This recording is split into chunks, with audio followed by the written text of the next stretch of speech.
नमस्ते, मैं हूं सचिन गोयल और आपका स्वागत करता हूं हमारे चैनल ई कुंजी पर। अगर आप खांस कर बुरी तरह से परेशान हो गए हैं तो आज मैं नेचुरोपैथी का सबसे तेज असर करने वाला नुस्खा आपको बताऊंगा जो खांसी को एक दिन में ही ठीक कर देता है। खांसी के लिए नुस्खा तैयार करने के लिए आप 1 चम्मच अदरक का रस ले लेना, इसमें 1 चम्मच शहद डाल लेना। तीसरी जो चीज आपको काम में लेनी है वो है पान। पान के पत्तों को पीसकर रस निकाल लेना और 1 चम्मच पान का रस आप इसमें मिला लेना।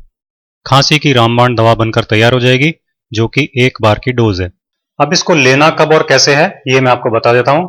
इसमें आपको 1 चम्मच हल्का गर्म पानी मिला लेना है और पी लेना है। दिन में 3 बार आपको इसे बनाकर ले लेना है।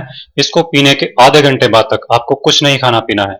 दोस्तों, ये नुस्खा इतना जबरदस्त कारगर नुस्खा है कि इसको लेने से खराब खांसी भी 1-2 दिन में ही ठीक हो जाती है। बहुत पुरानी खांसी हो तो 4-5 दिन इसे ले लेना, वो भी ठीक हो जाएगी। दोस्तों, इसी तरह के और भी बहुत सारे आसान घरेलू नुस्खे देखने के लिए यहाँ क्लिक कीजिए।